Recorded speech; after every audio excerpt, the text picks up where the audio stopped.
নমস্কাৰ, মই শ্ৰীয়ান কলিতা। মই চতুৰ্থ শ্ৰেণীৰ ছাত্ৰ। আজি মই আপোনালোকৰ লগত লিংগৰ বিষয়ে আলোচনা কৰিম। প্ৰথমতে আমি জানি লওঁ লিংগ কাক বোলে। ব্যাকৰণৰ শব্দবোৰৰ পুৰুষ স্ত্ৰী বিভাজনৰ লগতে কিছুমান শব্দ পুৰুষ বা স্ত্ৰী কোনো শ্ৰেণীতে নপৰে। সেই শব্দসমূহক বুজাবৰ লিংগ বোলে। এতিয়া আমি জানি লওঁ লিংগ কেই প্ৰকাৰৰ।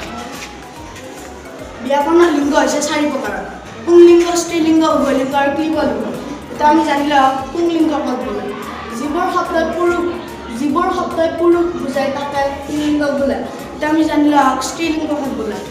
স্ত্ৰীলিংগ যিবোৰ শব্দ স্ত্ৰীক বুজায় তাকে স্ত্ৰীলিংগ বোলে। এতিয়া আমি জানি লওঁ উভয়লিংগ কাক বোলে। যিবোৰ শব্দই পুৰুষ মহিলা উভয়কে বুজায় তাকে উভয়লিংগ বোলে। এতিয়া আমি জানি লওঁ ক্লিবলিংগ কাক বোলে। যিবোৰ শব্দই পুৰুষ মহিলা একোকে নুবুজায় তাকে ক্লিবলিংগ বোলে। এতিয়া মই লিংগ পৰিৱৰ্তনটো দেখাম। পুংলিংগ পুৰুষ, স্ত্ৰীলিংগ মহিলা, পুংলিংগ ল'ৰা ছোৱালী, পুংলিংগ তাৱৈ, স্ত্ৰীলিংগ আমি। ধন্যবাদ।